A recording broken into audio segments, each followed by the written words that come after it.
Ms. Stapleton and members of the committee, thank you for the opportunity to speak to you tonight. My name is Jane Robbins, and I am a senior fellow with the American Principles Project.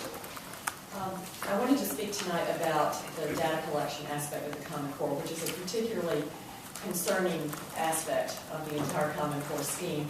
I would quote U.S. Secretary of Education Artie Duncan, who said, "Hopefully someday we can track children from preschool to high school and from high school to college and college to career.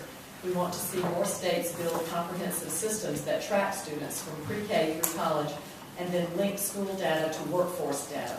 We want to know whether Johnny participated in an early learning program and then completed college on time, and whether those things had any bearing on his earnings as an adult." Now, to know all this, of course, we have to know and record everything that Johnny does.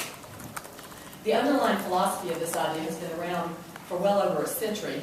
The idea is that the modern world is just too complex. It's not the same world that existed when we ratified the Constitution. And so now, because things are so complex, experts will be needed to address increasingly complex challenges. Experts armed with sweeping data on the citizens offer the best hope for societal progress. An essential component of this necessary data is data that can be gleaned from the captive audience of public school students, and maybe from private school students and homeschool students as well.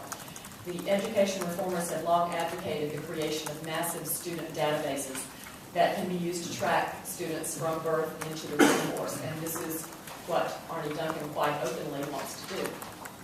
Now, the problem here, from Secretary Duncan's point of view, is that federal statute prohibits the establishment and maintaining of a federal student database. So what do? Well, what the federal government has chosen to do, and this predates the Obama administration, is to incentivize the states to build identical databases so that the data can be easily shared. And so we end up with a de facto national student database.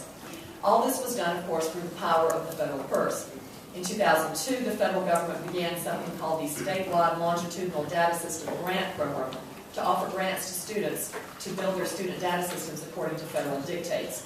The most recent iterations of this grant program were the infamous stimulus bill of 2009, which required the construction of particular data systems in exchange for money from the State Fiscal Stabilization Fund, and then, of course, the Race to the Top program. A successful Race to the Top application required the state to adopt the Common Core standards, to adopt the assessments that go with it, and to enhance their statewide database. And Ohio agreed to do all three of these things. Now, why did the federal government tie Common Core to expanded student data collection? Because the Common Core standards are designed as a workforce development model. They diminish the importance of academic knowledge in favor of engendering hazy 21st century skills such as collaboration and communication. The idea is to train students for entry-level jobs rather than to truly educate them. And the data is necessary to track students to determine if this workforce development is being accomplished. Now, what kinds of data are we talking about? Well, the National Education Data Model suggests over 400 data points on students, including family income range, disciplinary history, healthcare history, voting status, all kinds of things such as religious affiliation. Now, these are not mandatory data points, but these are suggested as goals that the state should be working towards.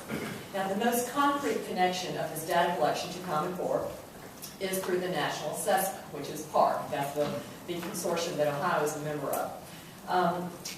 PARC has a cooperative agreement with the U.S. Department of Education that requires PARC to allow the U.S. Department access on an ongoing basis to student-level data that PARC gets from the states. The access is to be used for unidentified research. Parents will not be allowed to object to this. Indeed, they won't even know it is happening. And also, by the way, Ohio has agreed in its memorandum with PARC to work to change any state laws or policies that interfere with the operations and implementation of PARC. And presumably this would include student data privacy laws. Now, we are told not to worry about this because any sharing of data will comply with federal student privacy law. But as Dr. Evers will explain later, as of January 2012, federal student privacy law, which is called FERPA, has been gutted by regulation. It no longer protects our children's data from almost unlimited sharing. Under the new regulatory scheme, students' personal information may be shared by the federal or state government with literally anyone in the world, as long as they use the correct language to justify the sharing.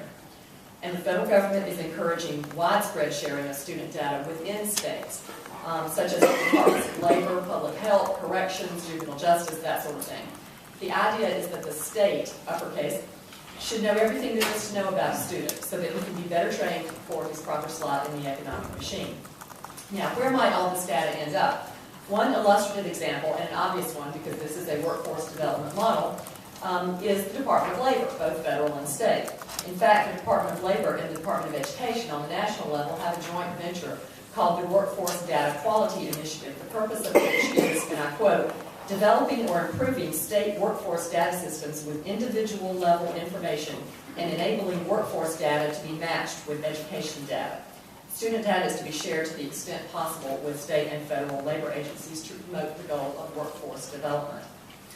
Now, Ohio's Race to the Top application lays out what ODE wanted to do with the grant money in the area of data. And it discusses the necessity of making data, quote, broadly available to all stakeholders, parents, students, teachers, administrators, community members, unions, researchers, and policymakers. The application boasts that its plans, quote, will allow Ohio to link student data from P12, preschool to 12, to higher education to the workforce. And ODE has accepted money from the Gates Foundation to develop processes to link student data to particular teachers on the theory that if a particular student is struggling, it must be the teacher's fault. Of course, under the new regulations that gutted the federal student privacy law, this data might end up with literally any agency in the government. It could be HHS, it could be Department of Homeland Security, it could be the IRS. The U.S. Department of Education is supporting a plethora of other programs that encourage states to build ever bigger and ever more useful data systems on students. It's funding something called Common Education Data Standards to help states develop a common vocabulary for their data, the better to enable interstate sharing. It's funding something called Digital Passport, which will allow interstate sharing of data on students who move across state lines. It's funding the Assessment Interoperability Framework to allow for the transfer of assessment-related data across applications within a district, between a district and a state agency, and across state lines. So, although the federal government is assuring us that it is not building a national student database, everything that it is doing is designed to achieve that de facto goal. Now, both the U.S. Department of Education and state education officials assure us that there's nothing to worry about because the data will be anonymized. In the first place, this is simply not true. The data coming from the Common Core Assessment Consortia and the workforce tracking data that they want are necessarily student-specific. And in the second place, in the era of big data, there is really no such thing as anonymization. When there are multiple and perhaps hundreds of data points in the data system, the absence of a name or a social security number becomes merely an inconvenience, not an obstacle to identifying the student. And there are many examples of times that this has happened, including in education. In Kentucky, in 1999, a researcher was able to match over 2,300 students who appeared on an anonymized list of test takers, and the match had 100% accuracy. And this was almost 15 years ago, long before education bureaucracies were collecting the level of data that they are now. One scholar who has studied this problem has explained that, quote, utility and privacy of data are two goals at war with one another. At least for useful databases, perfect anonymization is impossible. And the U.S. Department of Education fully intends for student data to be enormously useful for the economic machine. Anonymization will be impossible. So where are we headed with all this? There are two reports that it's useful to look at from the Department of Education, the U.S. Department of Education, because this shows us what they're thinking about. One report that was posted on the website in February of this year is called Promoting Grit, Tenacity, and Perseverance.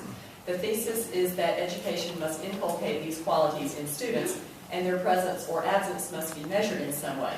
Well, how do you measure that? The report suggests assessment of physiological reactions that a student exhibits to stimuli such as stress or boredom or something like that. These reactions could be measured through posture analysis, I'm quoting from the report, skin conductance sensors, EEG brainwave patterns, and eye tracking. And the report barely mentions the appalling invasion of privacy that this would entail. Instead, they identify the primary problem with this is that it's not practical for the classroom, yet. The Grit, Tenacity, and Perseverance authors also drew a direct line to the Common Core standards, noting that the math standards expressly require perseverance in struggling through problems. If it's in the standards they reasoned, it must be measured.